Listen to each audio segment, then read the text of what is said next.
Hello and welcome to another edition of the Binge Chickens. We're back with another episode of our review for the Book of Boba Fett, the second episode of which dropped just last night here in Australia, 7 p.m. And here with me to review the episode, I have Lo. How are you, Lo? Good, thanks. How are you, Alex? I'm very good. Right, let's get into it because this is a big episode with a lot that happened. Yeah. What were your thoughts on the episode overall compared to the first episode? Glad it was almost twice, not almost first length. We had an extra 15 minutes, which is nice because we've got a bit more of that exposition. Yeah. I'm sorry, I'm just trying to think like what I enjoy.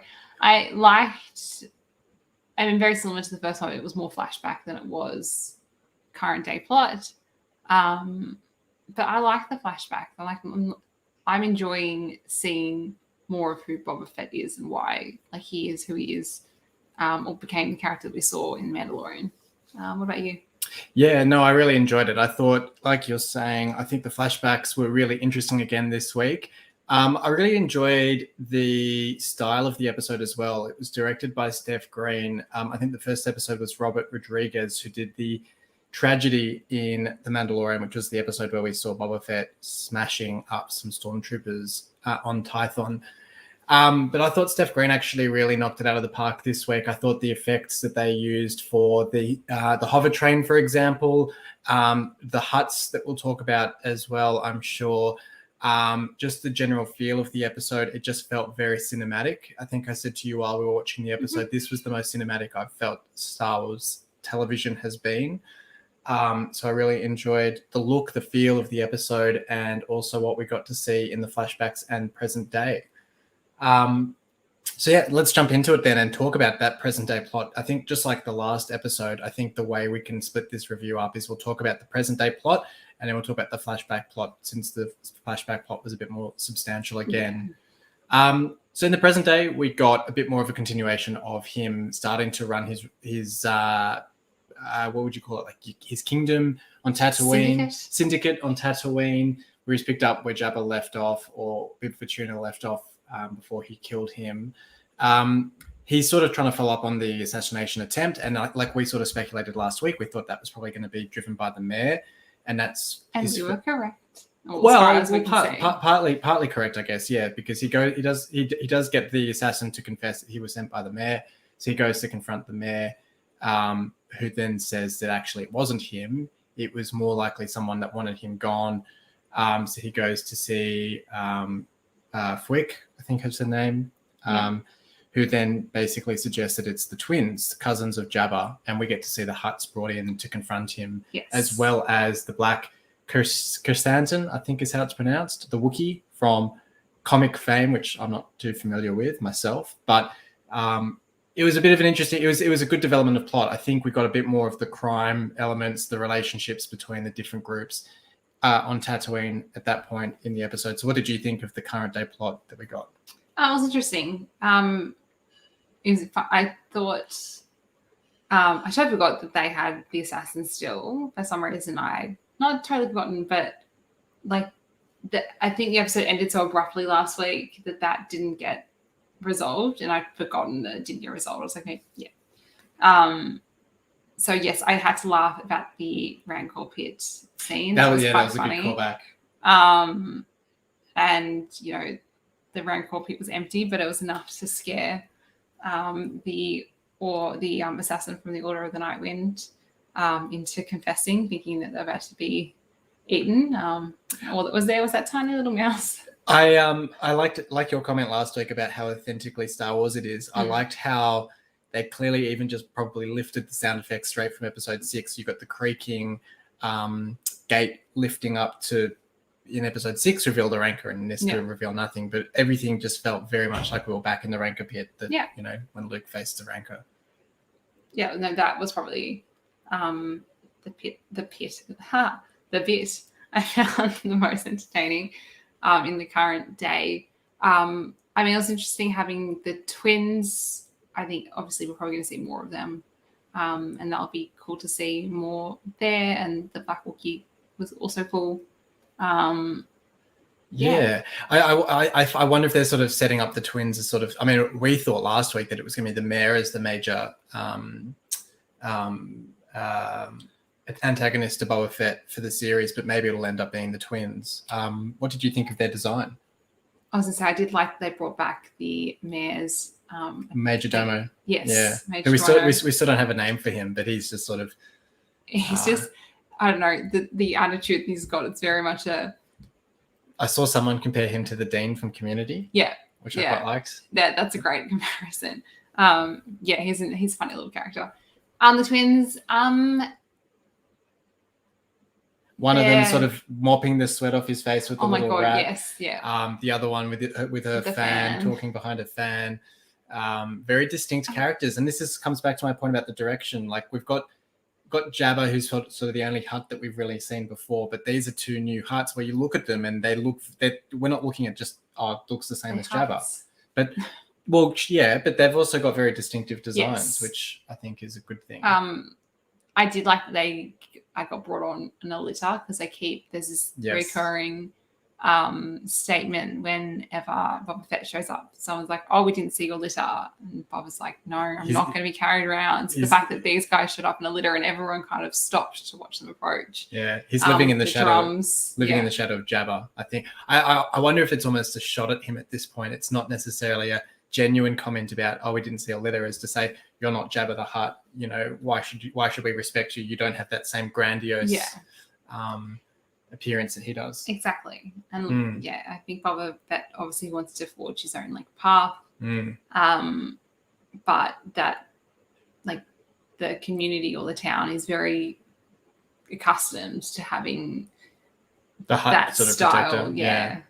And even the effects of having the pallbearers or the litter bearers, I guess you'd say, struggling under the weight. I was like, that's such a good small detail to have. Even though when I looked at them, I'm like, there's 10, 15 of them. I'm like, that's two very heavy Hutts to be carrying for just 15 people. The attention to detail was really there this episode. Yeah. And then, as you said, the Wookiee as well. I think the black Chrysanthemum, I'm not sure, because as I said, I'm not really familiar with the comics. I think he's worked with Boba Fett before, so I wonder if they sort of recognized each other. It would be interesting. I sort of get the feeling we're heading for either a penultimate episode or a final episode showdown between them, which could be quite interesting. I feel like that's going to be almost the culminatory, if that's a word, fight. Yeah. Potentially between those two. Yeah. Could be interesting to see.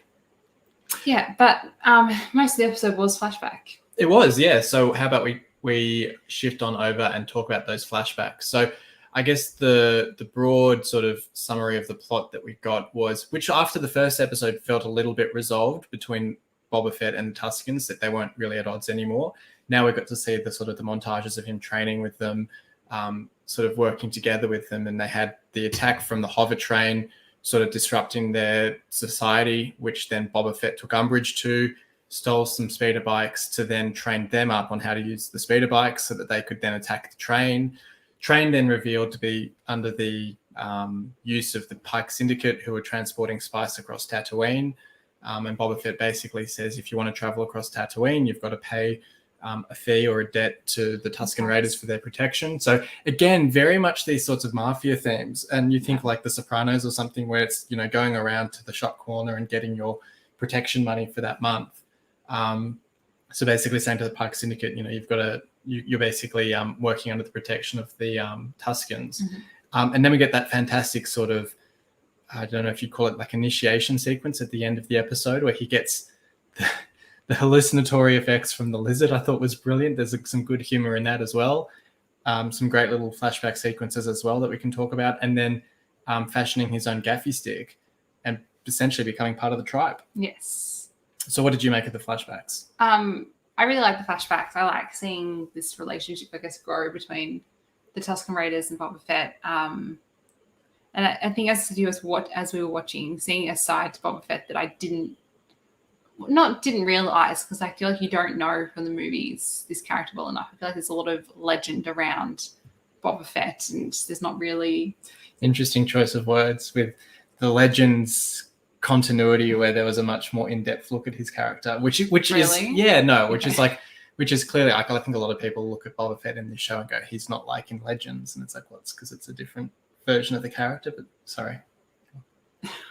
Okay, I didn't know that existed.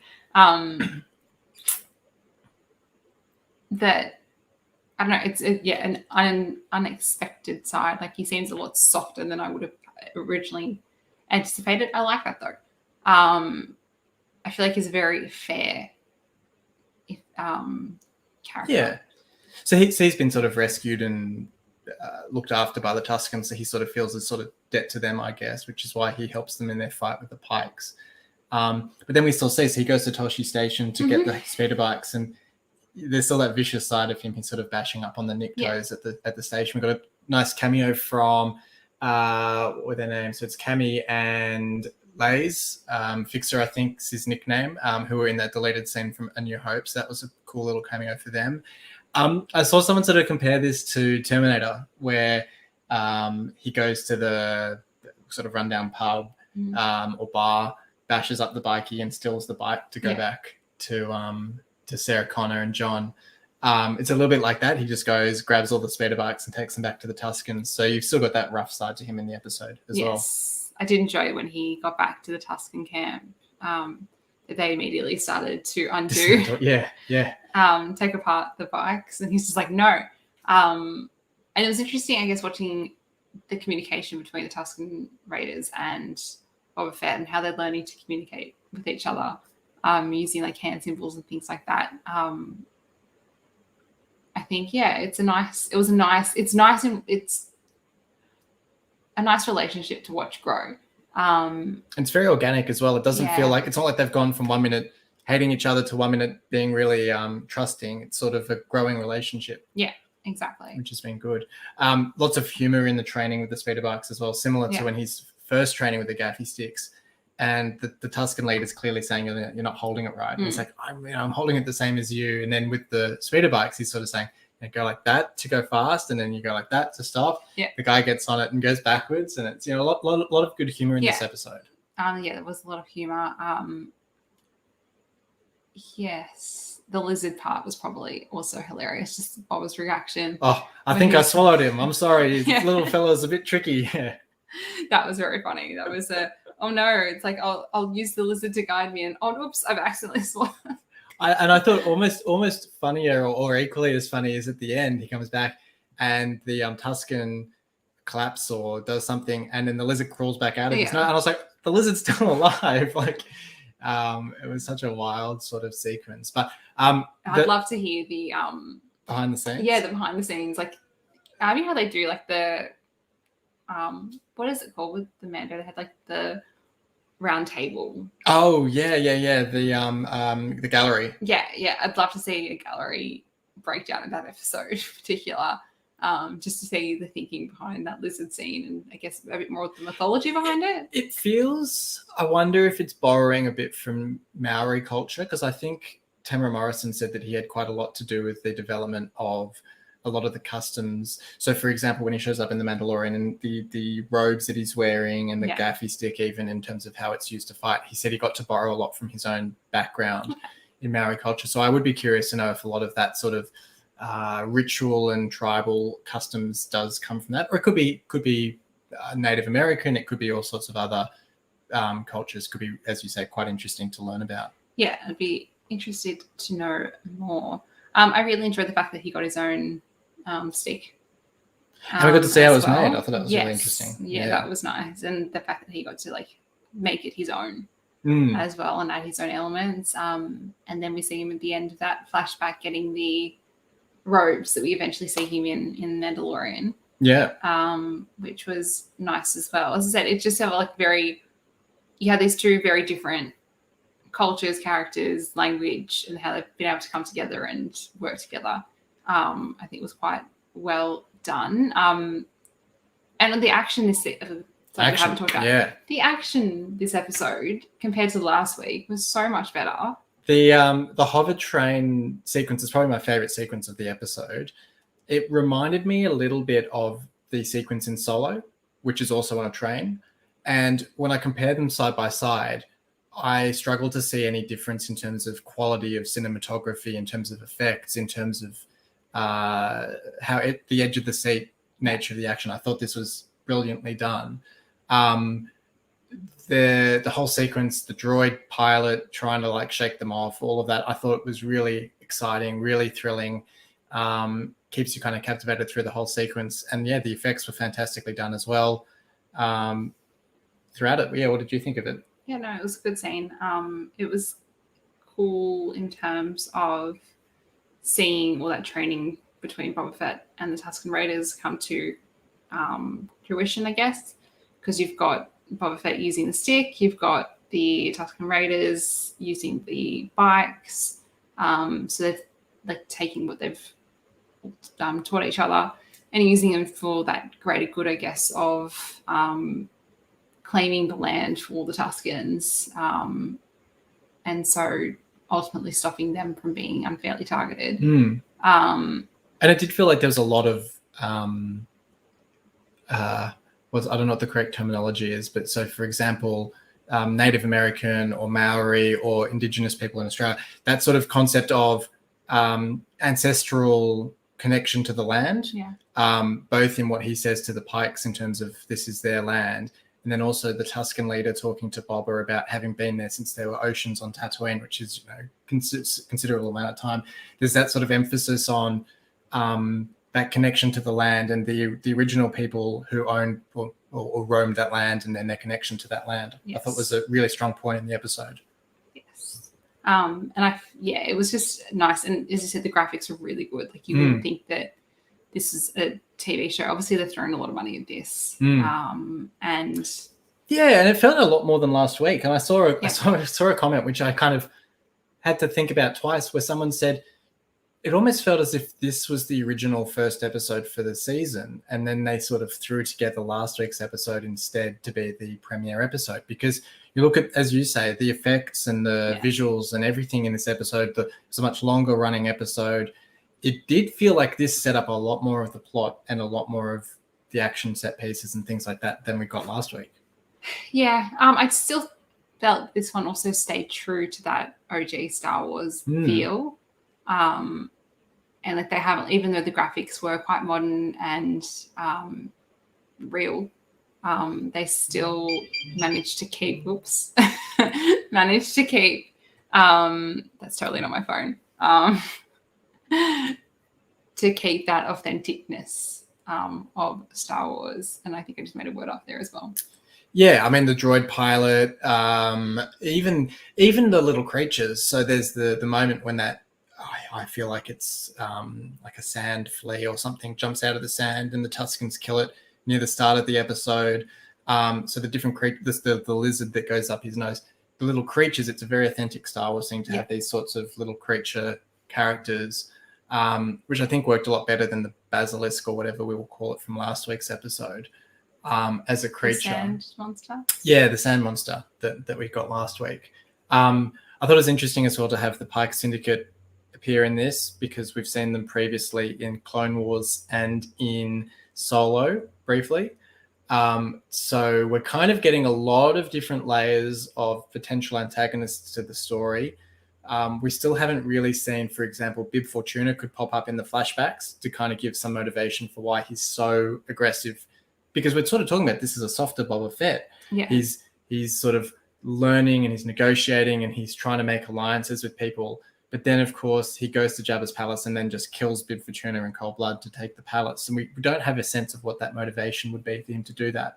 So I wonder if we'll get that in the flashbacks. Yeah, that would be great to see. But yeah, what we've seen so far, I like Boba Fett as a character.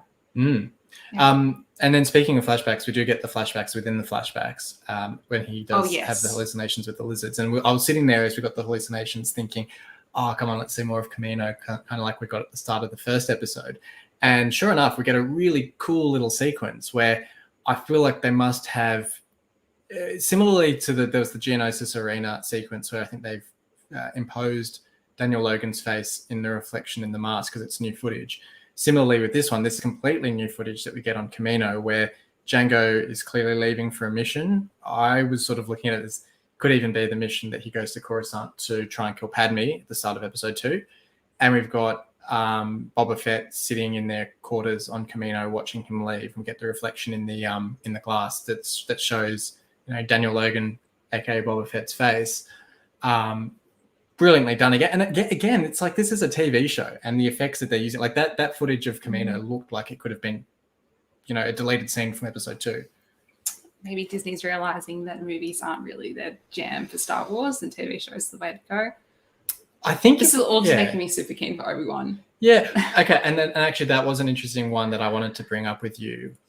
Given the fact that it seems as if, from what we've gotten from these 2 episodes, it seems as if we're going to be just on Tatooine, and that could completely change. We've got this allusions to Nal Hutta and going off, and maybe he'll go off and confront the twins on a different planet. But at the moment, it seems as if the whole show could well take place on Tatooine.